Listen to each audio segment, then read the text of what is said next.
was July 30th of this year, and things did not look good for the U.S. Olympic women's Rugby Sevens team. The Americans were underdogs entering the games, but had fought hard and overcome adversity to make it to the bronze medal match. It was their chance to win their first ever medal, but they had been outplayed by the powerhouse Australian squad all day.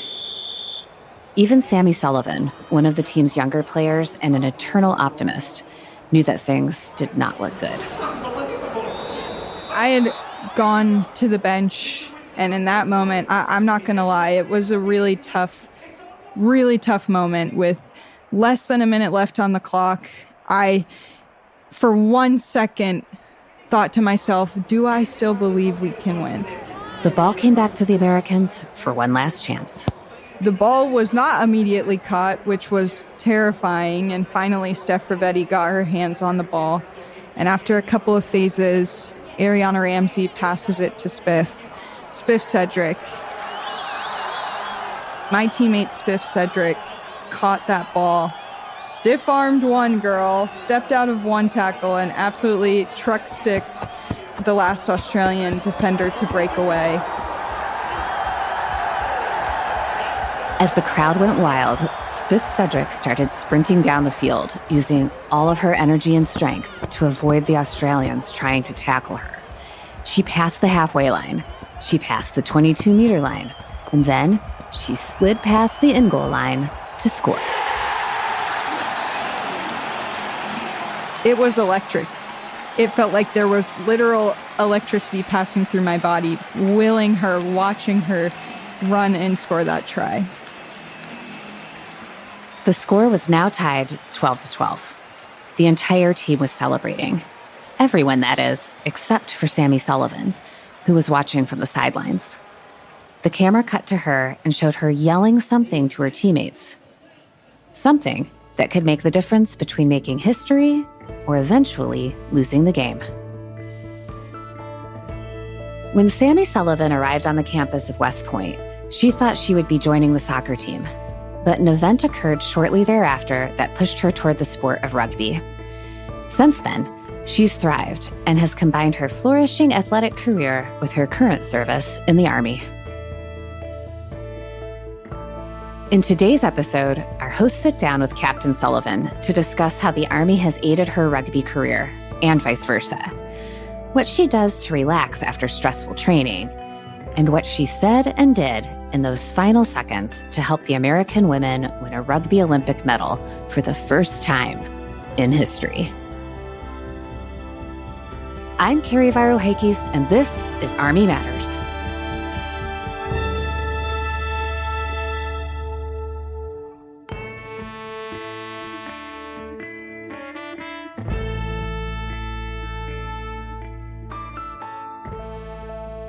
Hello, everyone, and welcome to another episode of Army Matters. I am your co-host, the 15th Sergeant Major of the Army, and I'm here with my good friend, your best buddy, the 66th Inspector General of the United States Army, Lieutenant General Leslie C. Smith, the man, the myth, the legend. How are you, Dan? I'm doing good. We're going to jump right into it. And you know what? I'm going to come right out and ask you. Okay. Yeah. How much do you know about the sport of rugby? Zero. I just see him running across the field and scoring a goal. You're like, yeah, okay. I'm the same or way. a try. Yeah, I don't know anything about it. But you know what we got to do, though? We got to test your knowledge, because you might be smart. You're going to test my knowledge? You might but be you smart. don't know anything about it. Well, I have the answers in front of me. So I get you to ask. do? Yeah. Oh, okay. Yeah. Here we go again. Okay, here we go. Ready? Again. But you might be making fun of General Smith. No. Go ahead. You might know more than what you think. Okay. Let's see. All right, ready? Okay. The topic is rugby terms. All right. Okay. What is a try? Or it's a score. It's a goal. Close. Yeah. Okay. What is a try? Well, players can score a try by getting the ball into the in-goal area of the other team behind the goalposts. So it's a little bit different. Okay. Mm-hmm. All right. We're being technical now. All right. Go ahead. Give me the next one. What's a hoof it? I have no idea. Oh, you're running hard and you're hoofing, like a horse. I don't know. No, you get kick the ball hard and far. Kick. Oh, that's a hoof it. Okay, good. That's a hoof it. All right, two more. All right, two more. I'm going to give you the first one. You're 1 and 1. All right. Number 3, on the trot. You're on the run. Consecutively or in a row. Anyway. All right, let's go to the last one. Okay, what's the last one? All right. So we didn't give you the trot. So you're 1 and 2 now. 1 and 2. Okay. Yeah. All right. Let's see. Can I finish 500? Last one is a ruck. What is a ruck? I have no idea. A ruck? R-O-C-K, R-U-C-K? R-U-C-K. What's a ruck? Oh, when you pile on to people and get a score? I don't know. We'll let the audience say. Well, once tackled and on the ground, yes. A player, you release the ball. Yeah. Now, nobody can touch it, but players from both teams can huddle over the ball. Right. That's called a ruck, right? On the floor to form a ruck. Yeah. Right. So that's a ruck. And they kind of do that in football now, too. Let me consult with the judges. Okay. What does the judges say? 2 and 2. Okay. Thank you. 2 and 2. That's pretty good. 50% ain't bad. And you said you didn't know anything. Well, it's CS. You know what CS is, right? What? Common sense. Common sense. You know what? I think we should have the common sense to talk to somebody that knows a whole lot more than us about this right now. I agree. Yeah. So the reason why we're talking about rugby is because today we have an Army officer and an Olympic bronze medal winner, Captain Sammy Sullivan. Sammy, welcome to Army Matters. Welcome, Sammy. Thank you, sir. Thank you, Sergeant Major. I'm so pleased to be here with you guys. So, Sammy, I know we're all excited to hear about Olympic rugby. But before we get there, let's talk about your past. 10 years ago, you didn't even want to play rugby. I mean, you wanted to play soccer at West Point. How did you get to where you are today? Yes. Yeah. I actually was just talking about this yesterday with a children's organization here in Chula Vista that I worked with, Wishwell, and they asked me the same question. Yeah. It was a really tough time being at Beast, is what they call basic training at West Point, and kind of getting the news that I wasn't going to get to play soccer in college was, yes, devastating. And it kind of shook my identity a little bit because I had been a soccer player since I was 8 years old. Oh, wow. But when I really sat down and thought about it and thought about what I valued from playing soccer, it was ultimately being a part of a team and being surrounded by people that had my back no matter what, which is what you get on a team. So I thought, okay, I could get that from rugby. I could see myself liking rugby. And my dad had played in college and also in Hawaii when we were stationed there. So I'd known a little bit about it, but not too much. So when I went out for the team, when I tried out, I just gave it my all and almost instantly fell in love with the sport and just the aggression that it brings, the fire that it brought out in me. And so the transition was a lot easier than I thought it'd be because I was just an aggressive soccer player by nature. Mm-hmm. But definitely a learning curve. Now, rugby, I believe, is a club sport at West Point, correct? Actually, I think my year was the first year it did go D1. Okay. Okay. Now, I'll be honest with you. I have watched rugby, obviously. I know of rugby, but I have no idea how rugby works. I mean, so that's why I assumed it's got to be completely different. So just a little bit about, you obviously, you said your father played, you knew a little bit about it, but what was the learning curve like? When you first start playing rugby, mm-hmm. there's so many weird little rules that you're just like, what? Why is that a rule? You can only pass backwards. A ruck is interesting when you get tackled. A player from your team and the opposing team is basically fighting over top of you for possession of the ball. It's all seems very foreign at first, but I think the best way to learn any sport is by playing it. So when I started initially playing, I just had it in my head, as long as I tackle really hard as I can, and pass the ball as hard as I can, I'll be good. And of course you learn, okay, there's certain ways to pass, certain times to pass farther. Sometimes you need to just pop the ball up. And there's certain times where, okay, I don't actually have to tackle as hard as I can all the time. I can lead someone into another player. So I feel like that rugby IQ took me all 4 years of college to figure out, and then I'm still figuring out the game. It's also a constantly evolving game as well. So yeah. Well, you must have figured out pretty quick, because you became a rugby star at West Point, and you garnered 3 All-American designations in your career, even breaking Army records. So you must have done be a quick learner. But describe to me, what do you love about the sport, and who's been your biggest mentor in the rugby field? Wow. I would say I love the fact that rugby is a game of equality. The rules are the same, the pitch is the same, the ball is the same size for both men and women. And that really appealed to me, especially as a woman in the Army. You know, the Army is still a male-dominated field. And I don't like to focus on that too much, just because I think if you're a good leader, you're a good leader. And that's why rugby appealed to me too, because if you're a good player, you're a good player. And you can see in highlights between men and women, we're pretty much all doing the same things on the field. So that was really fun for me. And it just was a way to get my aggression out, because I've always been pretty tightly wound and motivated, and I've always had this grit to me that rugby just allows you to do unapologetically, and people celebrate you for that grit and that fieriness in rugby. So who was your greatest mentor in the field of rugby? I would say my greatest mentor was probably Stephen Lewis. He was a assistant coach. He came in my sophomore year at West Point, and he just opened up a new world for me in terms of going out to USA camps while I was at West Point, introducing me to the Olympic pathway, and really just believing that I could make it that far.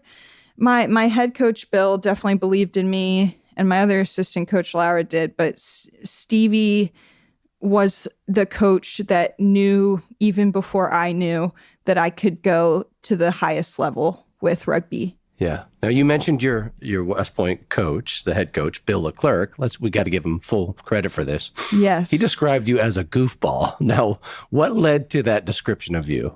Please share that with us. Yes. And you know what? I would say probably everyone in my career would describe me as a goofball, even my platoon, because I'm just unapologetically myself all the time. I just think it's, in all aspects, it's just way better to be yourself, because you come across genuine, and your soldiers just appreciate you for not being a robot all the time. That's right. And of course, I'm still smashing them in PT and training exercises, but I think being vulnerable, showing that goofy side of you to whatever organization you're in, the USA Rugby team, my platoon in Fort Carson, was always a really important thing to me. So I just stay goofy all the time. I'm a huge fan of that. I've been trying to teach Les to be that way for years. I've given up. It's never going to happen. But it's all right. It's all right, Sergeant Major. He was the IG. He's more the rigid, listen, I'm a general. There's no time to fool around here today. But yeah. But I appreciate it. Hey, you keep doing that. And I promise you that your soldiers will love it and appreciate your leadership style. And you can be a great leader with that type of mentality. Trust me. Oh, thank you so much, Sergeant Major. Sammy, let's talk about your Army story. So someone in your family has served the country since World War I. Yes. Give us some background about your family's Army history. Yes, sir. So my great-great-grandfather served and was tragically killed during World War I. He was a fighter pilot.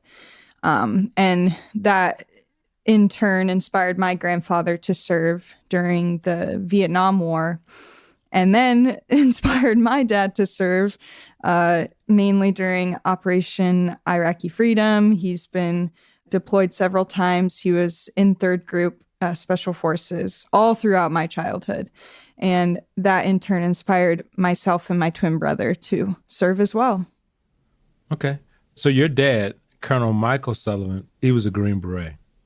What lessons did you learn from him and his service over the years?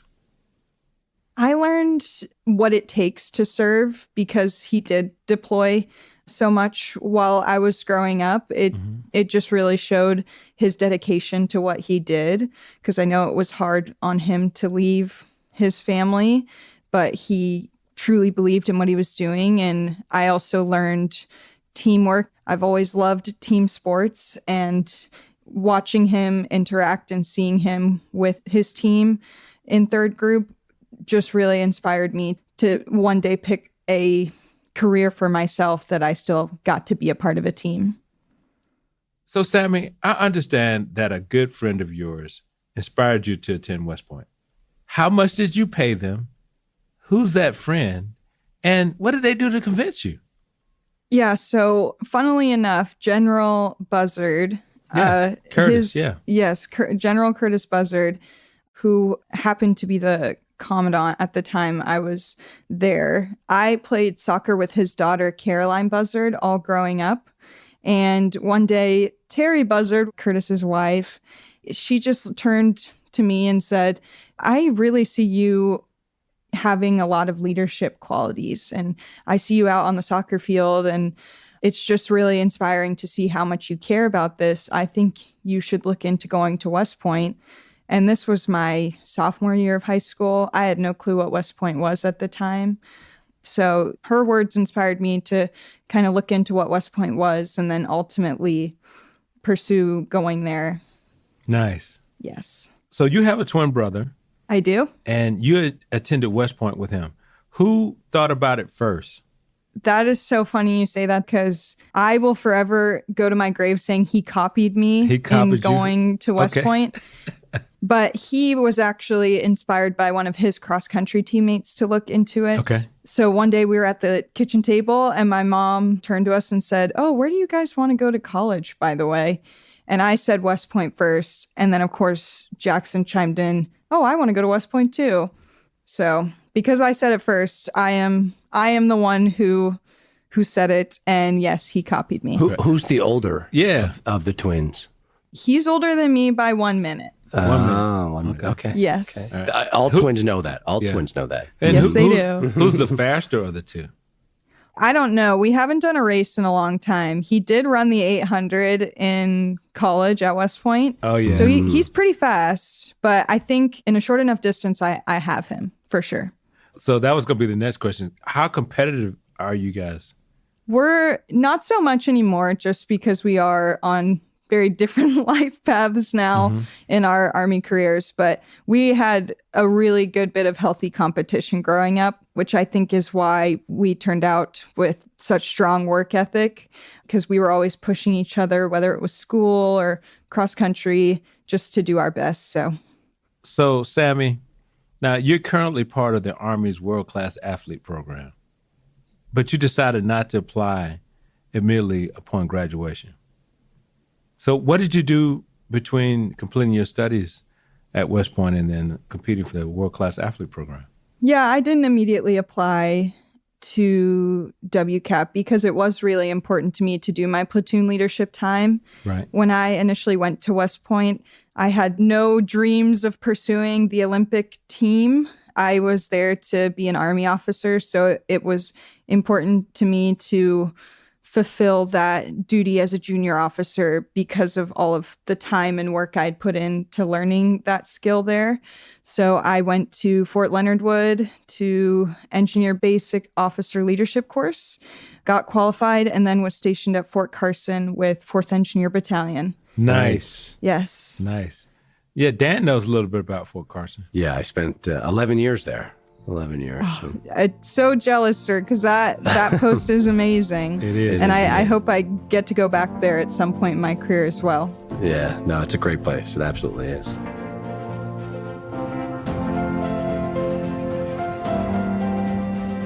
Did you know that as a member of AUSA, you have access to many benefits, from car rental to entertainment discounts? The opportunities are ample. Visit us online at ausa.org/benefits to learn more.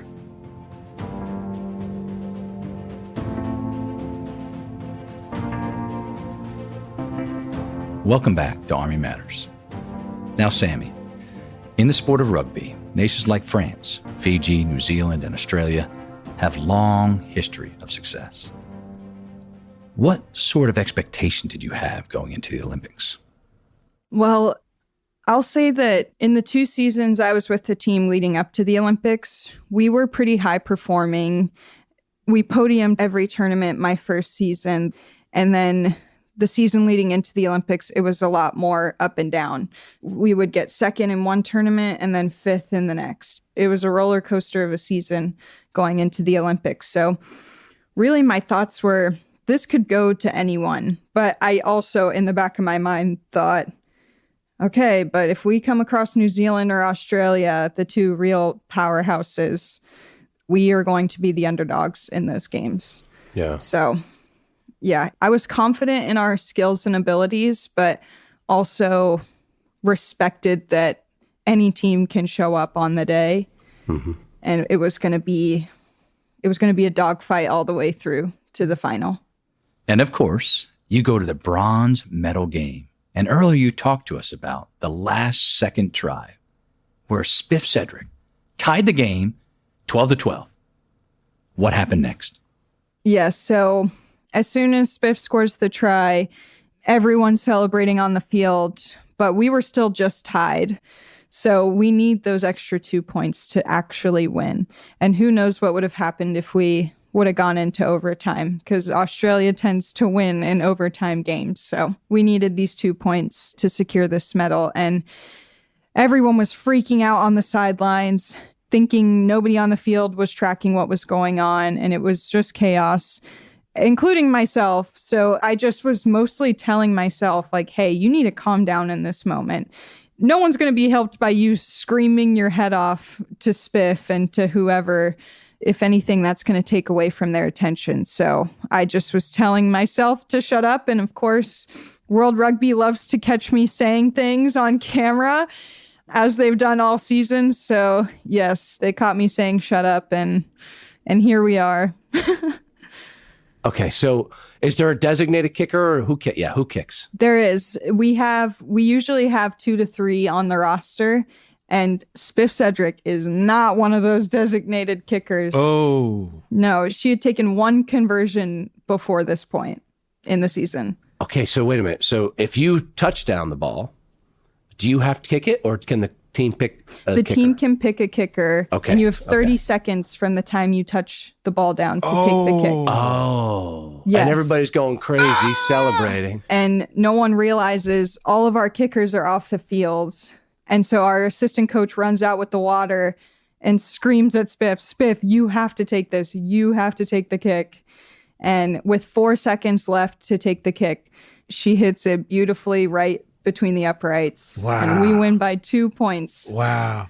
And Yes. the crowd goes wild. And the crowd goes wild. There you go. So hold on now. Hold on. So there was not enough time to substitute. No, you can't substitute in that moment. So she touches the ball down.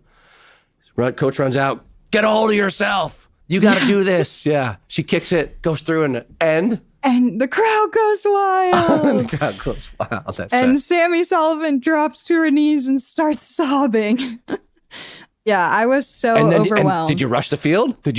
Oh, yeah. I rushed the field. I joined in on the dog pile that was happening with our team. I touched Spiff like, you're holy right now. Truly, genuinely, Spiff was a big, if not the full reason why we won that game. Of course, everyone has a hand in it. And I had some great defensive plays in that game that saved some tries, but yeah, Spiff was ultimately the one that went down. And the crowd goes wild. Okay, so let's fast forward. All right, you won the game. The emotions are suppressed now. How long until after you won did you guys get called to the podium to receive your bronze medals? And what was that feeling like?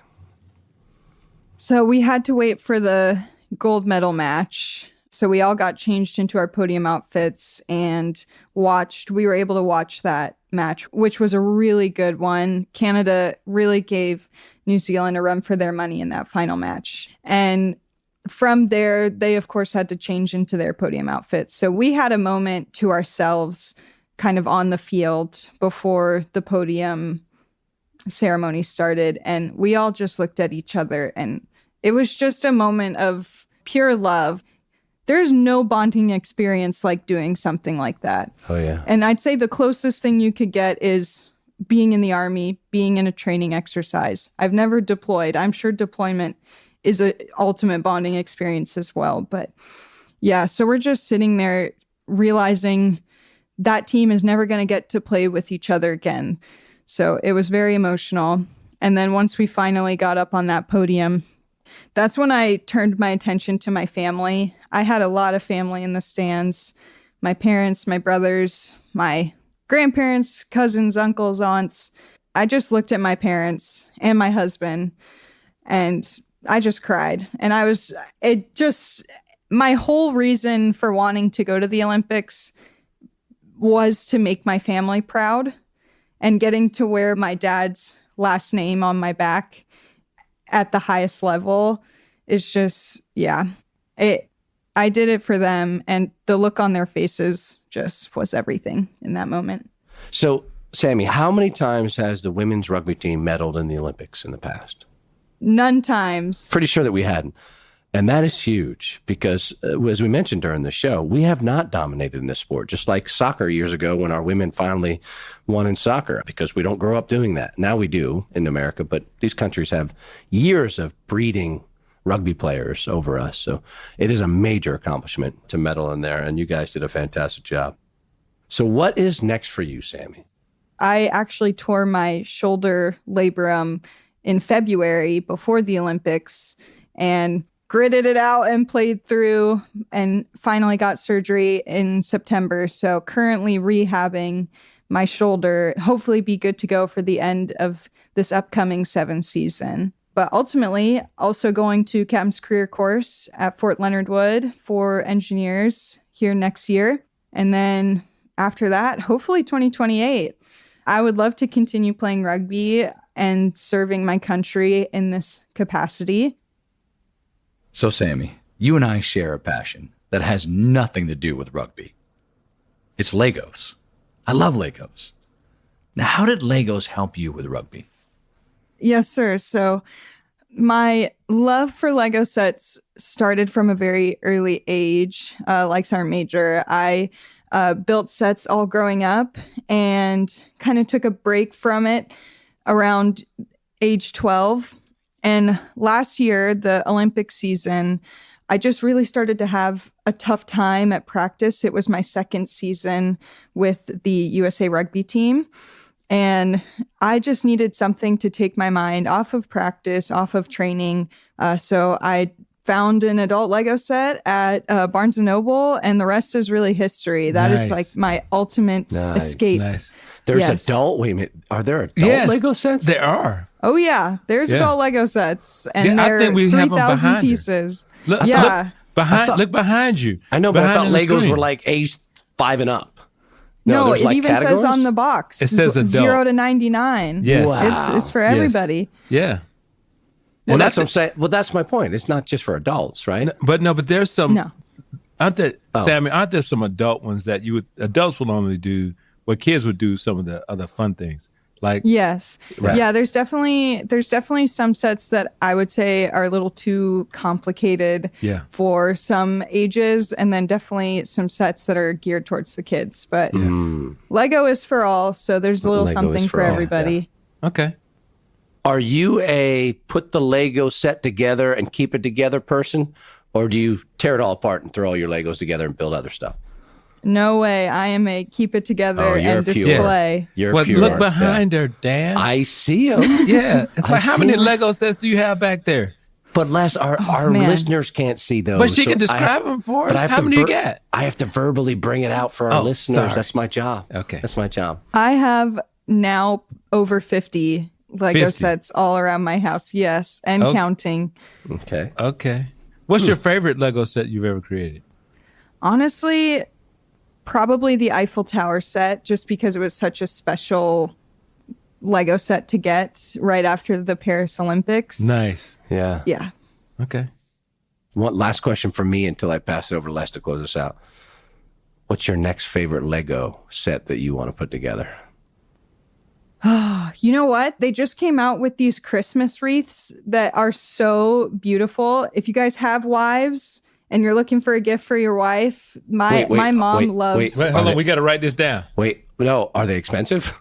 You know, they're not cheap. Now, what do you call them? The Christmas wreath. Lego Christmas wreath. Lego Christmas. Okay, got it. And price should not be an issue because you got to spend money on the ones you love. Oh, my and wife listens to this. Your wife deserves it. Sammy. I got you, Sammy. Thank you for throwing that out there. That's good. But yes, my mom loves and I love the Lego botanicals. They make beautiful flowers. Wow. And yes, they just came out with. Yes. Benedra's done them too, yeah. So Christmas wreath, it's so beautiful. Okay, I'll check it out. And finally, other than rugby, what else can you beat your brother at? Oh man, Mario Kart. Okay. I love. That's the challenge. That's me. Okay. Yeah. Yes. We got to have a Mario Kart challenge. I used to beat my son. All right, Sergeant Major. Oh, I'm good. Now, which version are we going to play? Are we playing the original Mario Kart? I have the Switch, so. Oh, Switch. All right. I might have to practice a little bit. I'm good on the original. The 1952 version? No, it's not that though. It's not that old. Nintendo 64 version. Yep, Nintendo 64. Don't laugh. I'm good at it. Hey, I'm also skilled on the Nintendo 64. That's what I grew up playing at my grandparents' house. So We'll have to have a Mario Kart. Anytime, anywhere, Sergeant Major. All right. So okay, all right. Break it up. What can he beat you at? What thing can he beat you at? Oh man, definitely anything to do with long distance. And I think he's probably cooler than me Army-wise because he does have a Ranger tab. So he could beat me in Ranger tasks, but... Ranger stuff? Okay. Well, why don't you go to Ranger school? I would love to. That's definitely on my Army bucket list. So that's one of the things I did when after Captain Career Course, maybe. I was Sergeant of the Army when we opened that up to women. Well, thank you so much, Sergeant Major, because you have no idea how big of an impact that has made for even young officers and young girls everywhere to see that representation. It's been really big. You can do it. You can do it. Yeah. That's good, Sammy. Hey, thanks so much for being with us here today on Army Matters. Yes, sir. And I also wanted to show you guys this before we left. Nice. Oh, ladies and gentlemen, she's showing us the bronze medal. I want to touch it. Oh, it's thick too. It is. It's heavy. Look at how thick my goodness. Yeah, that's real. Wow. Piece of the Eiffel Tower is literally that big part in the middle there. Really? Wow. Yes. Okay. Always have a piece of Paris with me. Nice. We're so proud of you, though. We are extremely proud of you, and you deserve every bit of the accolades that you work very hard for.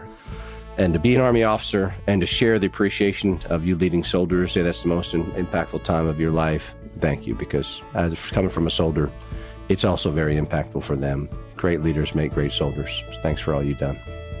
Oh, thank you so much. Thank you for having me. It's been a pleasure talking with you guys. We're going to do an online Mario Kart competition. Right. That's right. That's going to be good. 100%. I'm going to build this thing up. I'm going to get the Army, what is that team? Army esports team? Esports, that's right. They're going to host us, and we're going to battle. We're going to battle royale. There we go. Battle royale. There I'm ready.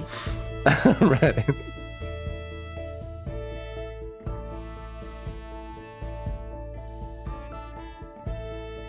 Army Matters is produced by the Association of the United States Army, which hosts its annual meeting and exposition every October in Washington, D.C. In today's chapter spotlight, we focus on the Fort Henry Leavenworth chapter and a program they put together to allow all of their members to take part in the annual meeting, even if they were halfway across the country at the moment it was happening in D.C.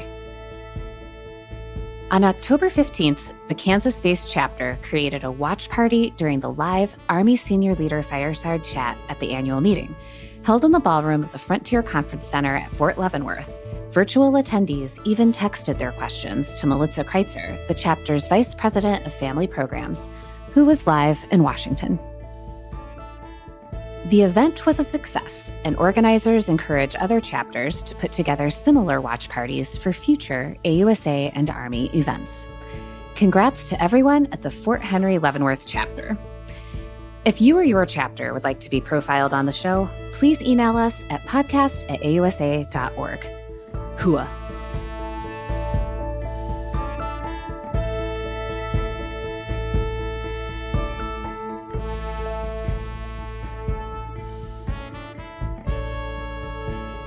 Every October, AUSA hosts its annual meeting and exposition, and at this year's event, Army Matters had a big presence.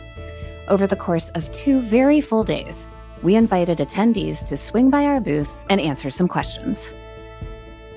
One question that we posed everyone was, what drew you to a life of service and inspired you to continue? We were so happy with the replies, and over the course of the next few months, we'll play some of them for you. In today's, we'll find out how an Army medic's time teaching other officers made him realize he enjoyed being part of a team. My name is Major Guster Cunningham III, and I currently live in Alexandria, Virginia. Joined the Army way back when in 1989 as a 91 Alpha combat medic. And when I became a staff sergeant, I wanted to teach the MOS. So once I got to Fort Sam Houston and began teaching fellow NCOs, junior NCOs, about the essence of being a medic, trauma, things of that nature, and why we serve. It's not about us, but it's about your patient and taking care of your patient and being the best medic that you can and thinking outside the box. I said, you know what?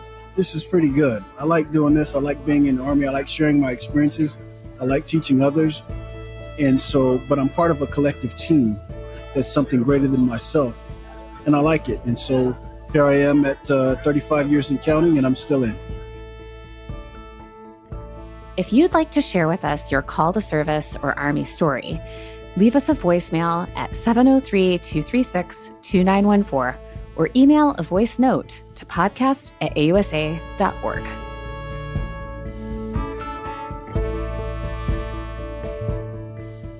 To all our listeners, thanks for joining us. Army Matters is brought to you by the Association of the United States Army, the U.S. Army's professional association, member-supported, Army connected. Visit us at AUSA.org for more information or to become a member. Your membership helps AUSA continue to carry out its mission, educate, inform, and connect with the total Army, our industry partners, and supporters of a strong national defense.